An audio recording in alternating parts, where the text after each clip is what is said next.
Joining us today is Jenka, a California-based user experience designer and a cultural essayist. She's the one who wrote Heated Rivalry is Anti-Dystopian Art.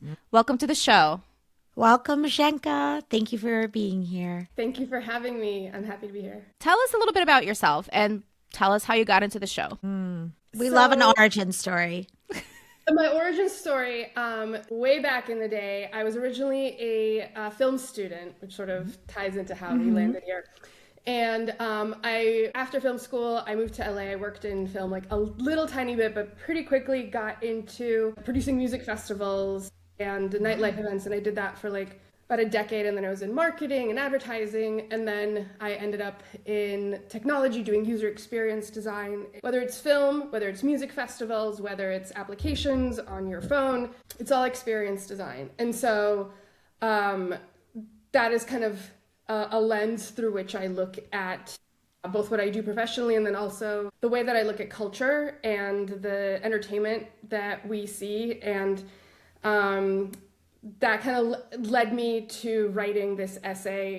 After I wrote it, I looked back and like a year ago, I had started like posting about how I was seeing this trend of just constant brutality and violence and things it would be comedies. You'd be watching a comedy and suddenly there would be gun violence that would be ostensibly, supposedly for laughs. Or I was watching this show called Wheel of Time, and this particularly really stood out to me. There was just like this almost pornographic sequence of two women killing each other over and over and over, and in like various ways. It's like a dream sequence where they keep dying, but it was just like such a luxuriation in the graphicness, the visual lushness of watching this like intense violence and brutality. And it was presented in the guise of entertainment and beautifully shot. And you were really supposed to react to it in this kind of like enjoyment way. But what it was showing you and depicting was just incredibly disturbing. And that's just kind of like throughout all of our culture, throughout all of our entertainment, all of our media. And we actually almost take it as a given. And so this was already things that were on my mind a year ago and before that. And then when the show came out, when I saw it, it was like just a referendum on everything that I had been thinking about in this vein. And to your question about how I got into the show, how I found it. So initially, I've been seeing ads. I think we all had sort of been like seeing ads like on Instagram or something like, oh, Heated Rivalry. I'm like, well, what I thought it was either going to be one of two things. I thought it was either going to be like this really saccharine, Hallmark kind of like young adult sort of thing. Or I thought it was going to be Euphoria. Like I thought it was going to be this like really bleak, depressing, like something that's gonna make you feel like shit after you watched it. And I'm like, neither one of these is appealing to me. And so I didn't watch it by the time I actually started watching it, the whole thing was done. Like it was all the episodes were out. And so I saw somebody post something about it on Threads that really kind of piqued my curiosity. I'm like, this reaction to it seems like not either one of those things that I think that it is. And then I watched it and like, the rest is history. I never made it through Euphoria. I watched like 3 or 4 episodes and I couldn't. It was so dark. I couldn't do it. Yeah, I know people love it. I know people are obsessed with it. I felt the same way about Game of Thrones. I couldn't do it. Totally. So, I can't. Yeah. I didn't watch either one. I watched 2 episodes of Euphoria. Game of Thrones, I was like, ugh. Yeah. But for those exact same reasons, because I'm just so aware. Part of the reason that like I think I was so aware about like of seeing these dystopian tropes in everything we're seeing is like, so the other part of this is that I also studied hypnosis and hypnotherapy. And so I understand what these visions are doing to us in a kind of like a trance-like way, like what kind of state they're putting us into and what kind of vision they're suggesting to us. And I just don't want to be hypnotized into that. Like, I don't want to go into those worlds.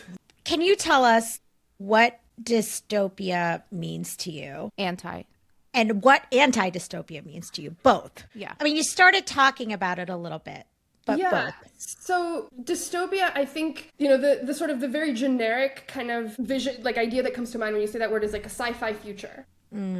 But if you think about things like Minority Report, Like how much of that has just become a roadmap for where we've ended up. Oh, yeah, right.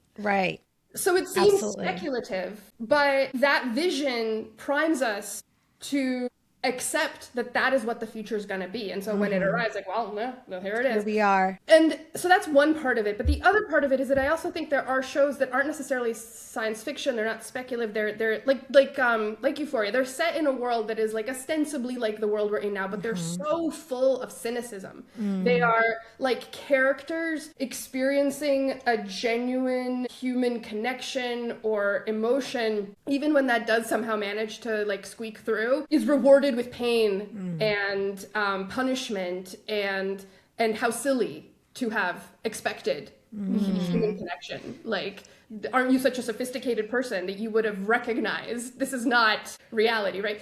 So, right. It's like, you need to experience pain and tragedy for it to have value, right? Yeah. Like, like think about these Oscar movies that win. Like, these actors and actresses are supposed to be doing like physically challenging or emotionally challenging things in order to like be worthy of art.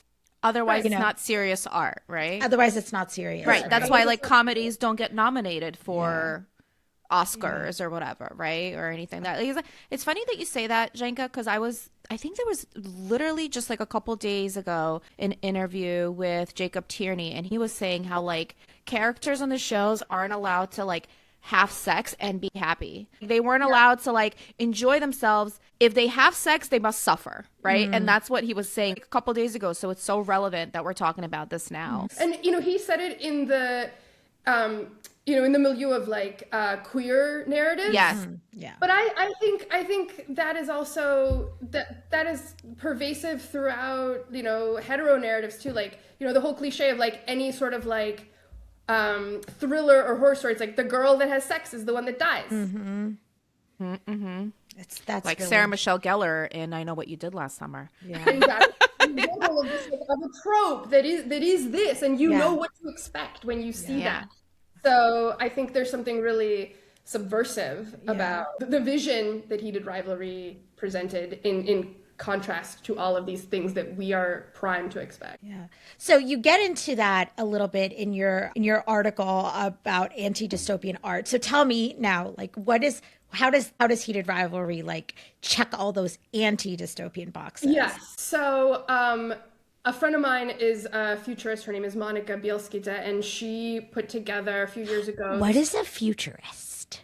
So a futurist is like what Monika does, for example. She's actually worked with movies, movie studios. If you're a movie and you want to create a vision of the future for like some future, sci-fi thing, like what is that going to look like, the world building of that? And so she put together what she called the Protopia Futures framework. She had this kind of like these dimensions of what Protopia is. And I took a similar approach in how I wrote my essay because it's structured into these 3 sections. And the first one is sex and pleasure.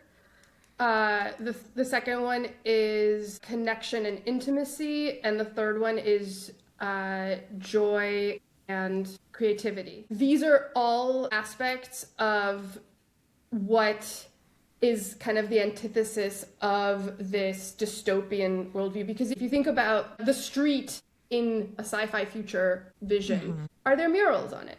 Is there like actual human creativity that is constant everywhere? Or do you see that in the future? And so I took these kind of dimensions of leaning into sex that is actually pleasurable and full of mutuality, rather than so much of the sex that we are exposed to in media, which is non-consensual sex we don't actually want to see. It's like disturbing, right? Why is it beamed into our eyeballs? So that's why I couldn't watch the Game of Thrones. It was just all correct assault and it's awful.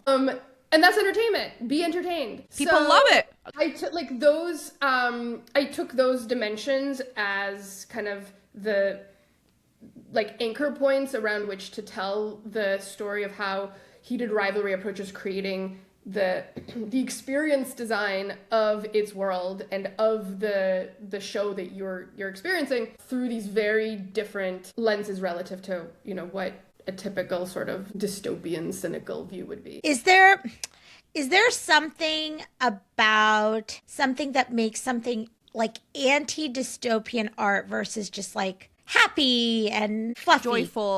Joyful, yeah. Or is it the time we're living in that makes it as such? I think in the case of Heated Rivalry specifically, I think it was just such a dramatic departure. And it's evidenced, I think, in the way that, I'm sure you guys have seen this too, where if you watch people's reactions to when they talk about what they were thinking or expecting to happen as they were watching the episodes, even up until the very last minute, literally our heroes are riding off into the sunset together and people thought that there was going to be a car accident. And throughout, people thought that their phones were going to get hacked and that their messages were going to get leaked and they would get discovered, or that, Shane being, when he comes out to his parents, that was going to end in some sort of traumatic kind of way. And I think at every given moment throughout this arc of the show, where we are just so primed to expect these tropes to head into something devastating, it took the decision to be like, but what if actually something positive happens? And not something saccharine and like hallmarky, because there's still a lot of like emotional depth and emotional complexity. It's not just on the surface of things. And so I think it's treating the positive and the good potential outcomes with the same depth and nuance as you would the sort of the sophisticated dark outcomes. I think is a big part of that. It's that difference of like, it's just a Hallmark Kids kind of show, which this is definitely not, versus, like that kind of like prestige entertainment that actors want to get award, they think they're going to get awards for, and it lets them emote and stretch their craft, right? This is that for sure. So it has that element of sophistication and depth and nuance, but it says, but what if we explored also positive things happening in the way that they do in people's lives? You know what it is also, I think, is that like you do feel that sense of like your stomach swooping, like something bad is going to happen, because the setting, right? You're like, it's professional sports. You're like, okay. And then it's like a queer story and you're like, oh, and then it's like an immigrant from a not very LGBTQ friendly country. You're like, oh, like it feels like it's like setting up for these red flags of tragedy to happen. And it doesn't happen. I was thinking about the difference between maybe like Ted Lasso and Schitt's Creek, which to me evoke similar feelings of happiness and joy. If either of you watch those shows. And what makes it different, I think, for me, I mean, although Schitt's Creek does have a really strong queer story through it, but it's like, it feels like there's all these like possible places where tragedy is going to happen by the sheer setup of the story. That's part of it, but I do think a lot of it is just how we've been primed. Like there are templates to writing movies, like act 1, act 2, act 3, it's a 5-act structure. This is the beat that has to happen by act 2 so that you get the payoff in act 5, And there are very sort of expected things that transpire, and also especially, and a lot of this has been talked about kind of in the current entertainment environment in terms of like, we're all on our phones when we're watching shows. And so how do those shows need to respond to that with even more intensely cliche things that they give us as we keep watching shows that are outputted through the same template, and movies that are outputted through the same template. Kind of, we as audiences, we know what we're gonna expect. And so it's I think a lot of it is also playing and subverting that. It's subverting our own expectations that come from a place of us existing in a media environment that has taught us what to expect. Yeah, because we've been conditioned to expect the worst, honestly. We get so few pieces of media and art that make us feel pure joy. Like, this is why, as you said, this is why this one hits so on such like a visceral level. Do you think that there's anything about the anti-dystopia genre or art that gets like delegitimized because it's associated with a feminine genre. How like the very thing that makes it so powerful is what gets dismissed as unserious. I know we talked a little bit about that, but do you have anything else to add? Yeah, I think there's a lot of conversation that has gone on around, like, specifically the romance genre. I wish anti-dystopia was a genre. Like, it needs to be. Maybe this is it. This is the beginning. I think what this show does lean into are tropes that are very expected sort of romance genre conventions in a good way. And that obviously is a genre that is completely dismissed as unserious and unworthy of any kind of like serious consideration, because it is primarily created by women, consumed by women, and obviously anything that is primarily created by and for women is de facto unserious. I actually think the really interesting part is in the adaptation is the way that the female characters were expanded in the show relative to the book in like really, really interesting, like and nuanced and profound ways that they showed women where, you know, at any given, again, from the like the sort of trope expectations, at any given moment where you could have expected, oh, this is the villain, this is the person that's going to stand in the way of, this is going to be the foil that is the obstacle in the way of the relationship that the two star-crossed lovers we want to get together are going to have. At every given point that could have been where it went, it didn't go there. In your essay, you say, you said cynicism is prophylactic, and I always told Diana, like, I'm the kind of person that isn't doing what I'm doing because I have this like rosy vision of the world or this innate sense of optimism. I'm like gritting my teeth and like pushing, like I have a streak of like the misanthrope in me. I feel like I'm like, you can do better, humanity, and I have that sense of cynicism as prophylaxis in my head because it's protective, right? It is protective.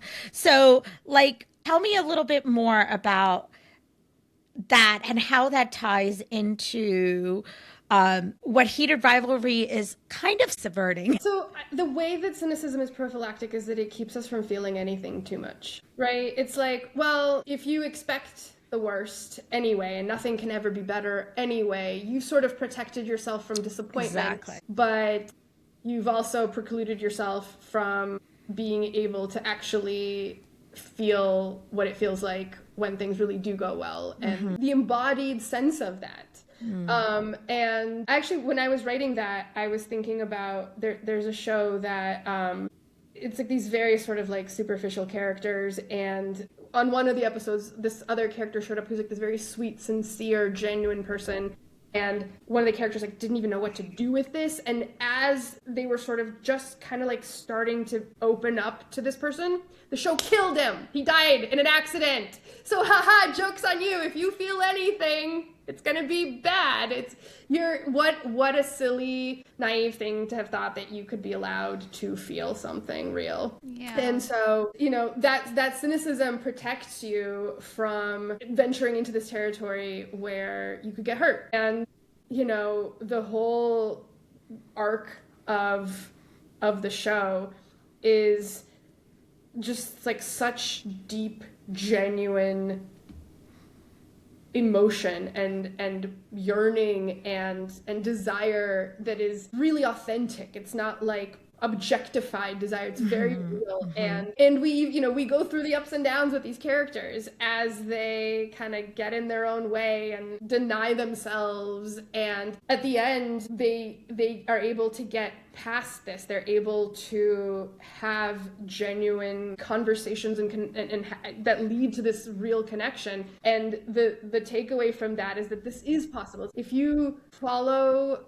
what you're really feeling and don't try to mask it and don't try to protect yourself from your own feelings and desires. Good things are also possible from that. Yeah.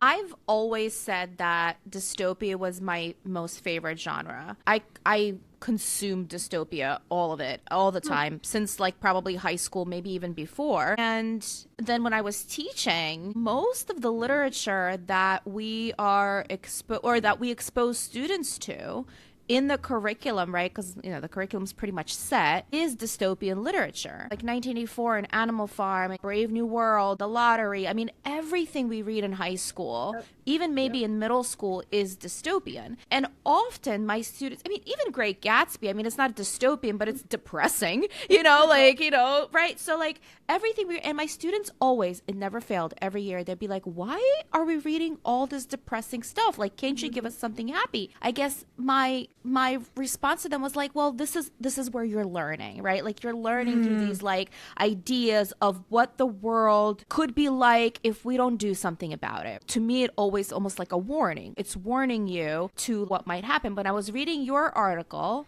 you said something like it like desensitized us and it conditions us to accept what is already happening, right? It's not even like you read the dystopia, you learn from it, and then you prevent it from happening. It's the opposite. You read the dystopia, you are conditioned to understand it and expect it to happen. And then when it does happen, you're like, okay, well, I read about this, so this is just how it is. Right, like it makes sense.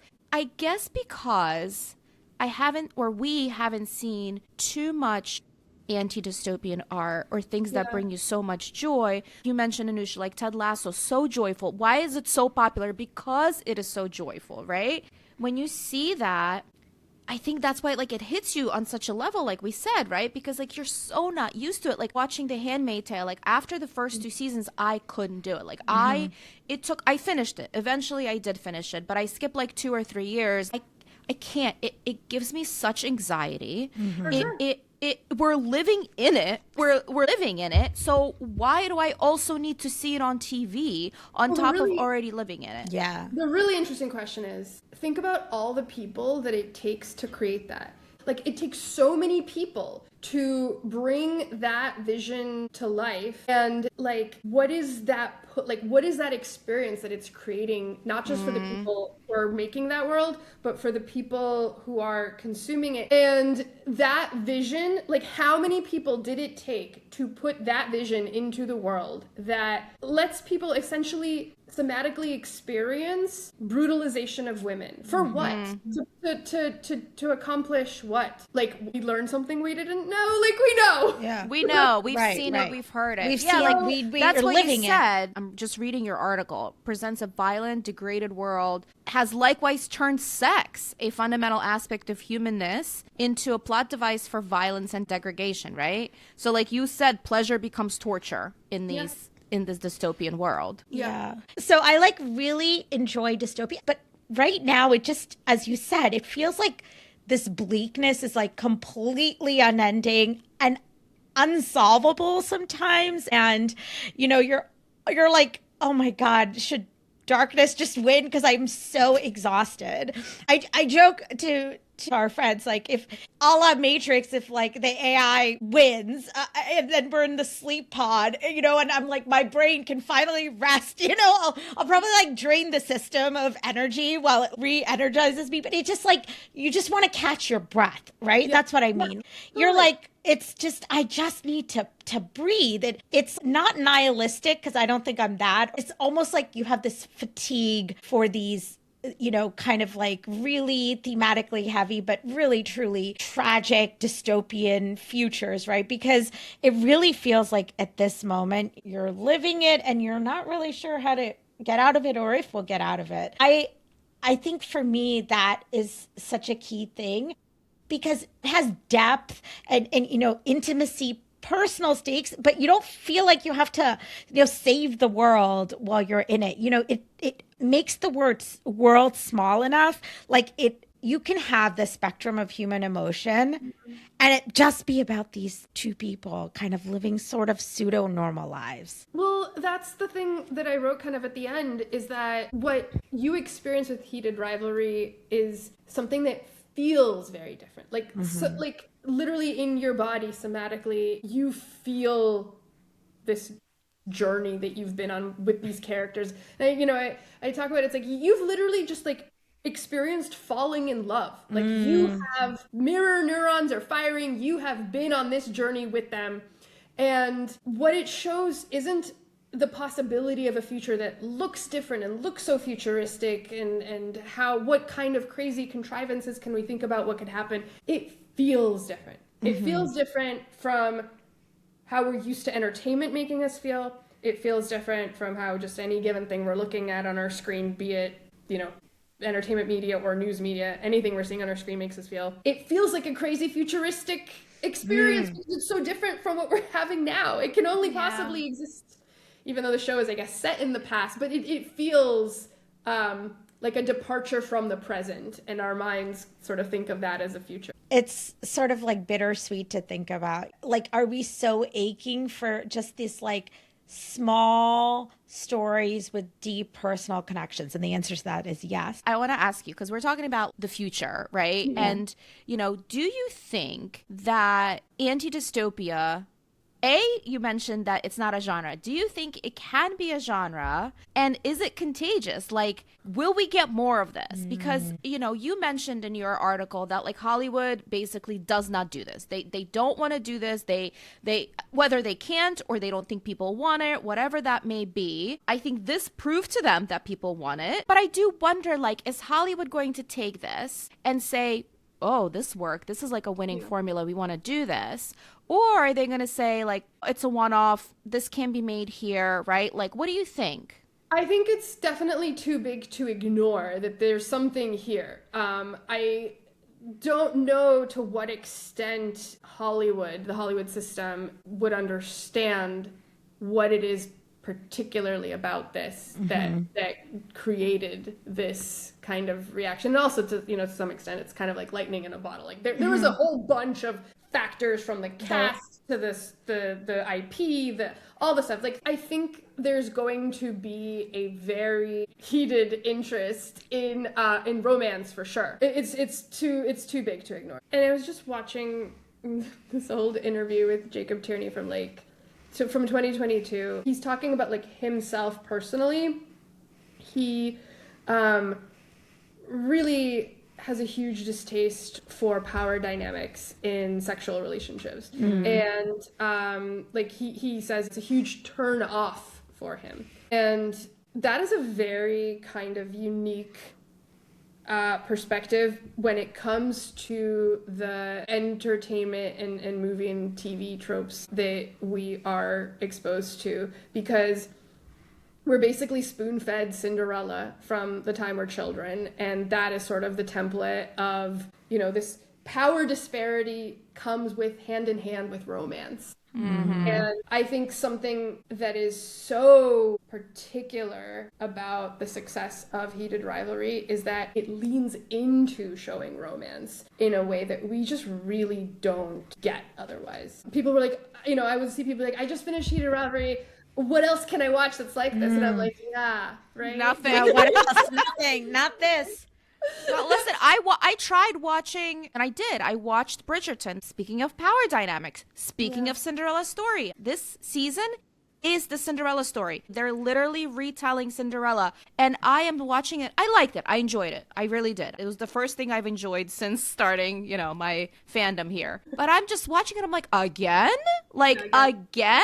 I'm just like, This is why I love Heated Rivalry, because this is nothing. This is not scratching any romantic itch at all. I think that there is something really universal in the same way that people do seem to like power dynamics within the sexual context. I think people also really don't like it. And there's a whole... Perhaps we've been conditioned to like the power dynamics, just like we've been conditioned to like dystopia. Exactly. Right. Yeah, and it's not even...